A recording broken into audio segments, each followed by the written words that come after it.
What's up, everybody? Beau-hindman here with another toy look at and kind of explanation here. Today I'm going to be checking out some Power Lords by Revell. Yes, the model company, the cheap model company that a lot of people really don't like. Revell, it's like, they kind of do really cheap models. You find it like Hobby Lobby and stuff, and they're not the highest quality. But I've always enjoyed the company. I think that they do good stuff, especially for the price, and sometimes it just depends. But today I thought it'd be fun to look at Arkus, the evil dictator from Power Lords. This is a line that happened in, let's see here, when did it happen? It's like 84, 85. Oh, I guess I could look out the date here. Here we go, 82. Wow, look at that. But I have such strong memories with this character, and I'll explain why. And with this line, this was designed by what's his name? I always forget his first name, Wayne Barlowe, who is, if you don't know who he is, do yourself a favor. Here, oh man, I got extra stickers on my desk and everything. Do yourself a favor, go to Google and look up Wayne Barlowe's Guide to Extraterrestrials. It's a book. He's an illustrator and designer, and it's a book that he helped. He basically did the art in, and some other people, I don't want to miss their name here, Ian Summers and Beth Meacham did the text. So he basically took popular science fiction and would do his version of what he thought these popular monsters and stuff from science fiction would look like.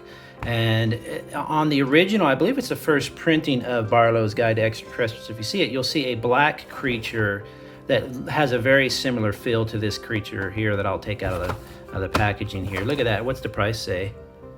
Toys and More, $1.49. So this has been, that still is hilarious to me that there's toys with the stickers on it. But anyway, so these are some of the other designs he's had. Let me change my light here a bit so you can see a bit more. Adam Power Lord, that guy here would turn in, so it had these weird gimmicks. And what's funny about some of these gimmicks is they really kind of look like they're being skinned. So she'll turn into that. There's one here where it's just, they're not showing them all, but there's a couple where they just look like they're being skinned alive. And it's just a weird line. They did comic books. I think they did several comic books. And then I believe 2013 or something, they did an attempted reboot where they were going to make these characters fancier using, you know how they do. They take an old toy line and try to make them fancier and stuff with modern plastic technology, I guess. I just grabbed this one. Free. There's a free sticker inside. See, I wonder if there. It might not. Oh, look at that background though. I just saw that. That's really cool. Behind that tunnel. But I just got this one off of eBay. I think I paid 20-something bucks for it. I have one already that I got off of eBay for dirt cheap. And he's missing the feet. They'll often be missing a part, or the feet or the hands. And I grabbed him because I eventually want to do a little custom toy with him because it's such a weird model, such a weird figure, I should say. And this is him. He has this action. Let's see if it works. I haven't tried this on this figure because it's so old. I don't necessarily want to because I don't want to break it. This plastic gets pretty beat up, but it doesn't feel like it's gonna. But those wings flap. I don't know why. I remember as a kid going, "Why does his wings flap?" It's like a space praying mantis demon thing, and what. But he was pretty posable. They had some pretty cool little gimmicks to him. His hands had these weird claw things.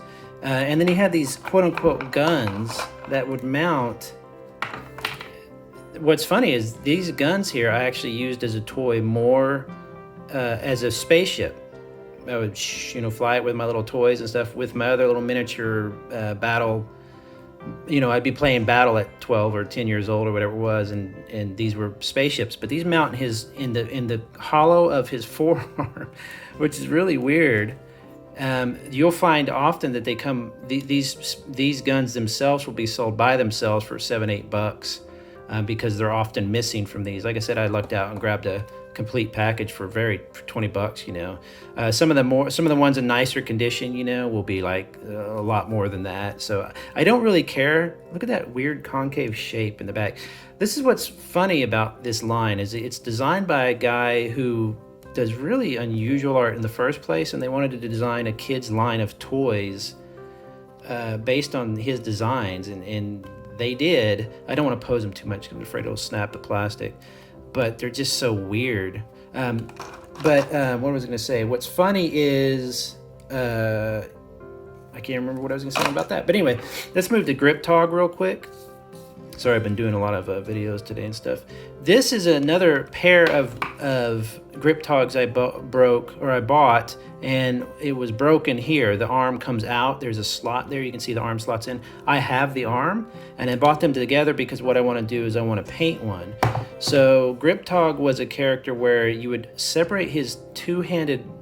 It's just kind of weird looking now that you look at it, especially when you get older. And you put his weapon there, and it grips like that, and the weapon is like a ball weapon. It's very weird, but very cool. He has two faces, again using the kind of gimmick of kind of like transformation or something. The thing is he has two faces, but that's all that changes about him is his face. He's not, I guess maybe he could walk backwards, but then you can't see his face, so I don't know. But I took this one that was already busted with the arm. I could glue the arm back in place. I prefer this face, by the way. And I started to cut it apart. A lot of these old figures, you really have to get in there and cut hard. They're welded together, almost like a seam line, but just, hardcore, thick plastic. And I was going to cut them apart and pull everything apart, replace some of the parts, paint them, do some interesting paint work in here, wash his face, because you can see his face is really detailed. That would look cool with a nice wash on it. But that's Ggripptogg. This, I probably have more memories, about the same. I played with both of them a lot, but I very specifically remember this guy here because of his weird dual-armed, like, oh look, that one came out too, just then. Oh, well that's fine. Look, see, so you can see how the arm slots in there. It's kind of a cool design.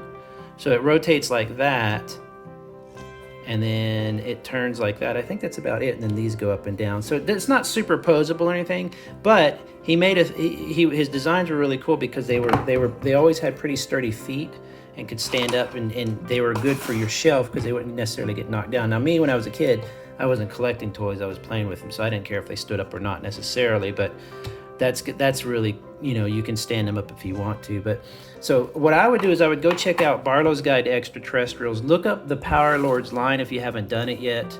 The Extraterrestrial, I mean, look at the name. His name is Arkus, the evil dictator. And you look at him and you're like, how is he an evil dictator? Like, he doesn't really seem evil or whatever. He just kind of seems scary, but more like a monster, less than a conscious thing. So his whole design thing was that he would create completely alien looking stuff that you would normally see in like an alien movie or something scary, but it was like, this guy's a genius, I mean, look, his eyes, he can't even see because of his horn thing. I remember when I broke it as a kid, I used that as a spaceship. Like, you see how that kind of looks like wings here? I use that. I would use all these parts. His body, even with that weird concave shape, was a cool spaceship design. When I pulled off, as a kid, you get a little older, you just start pulling your toys apart and breaking them and stuff. So really interesting figure, very, very interesting line. One of my favorites of all time, honestly. I still don't quite know the complete story behind him. I'd like to probably research it and find, how do those go in there? Research it and find out. But he's still a designer. He's still a very popular artist and designer. He's not an old guy or anything like that. Like, he's probably a generation above me in his 50s or 60s. And he does his own like statues and stuff based on his work that are extremely expensive but extremely beautiful. Amazing artist, just really unusual. I mean, look at just the vehicles alone. They're just like nothing you saw as a kid, because it was a completely unique IP, which is something you didn't see a lot as a kid.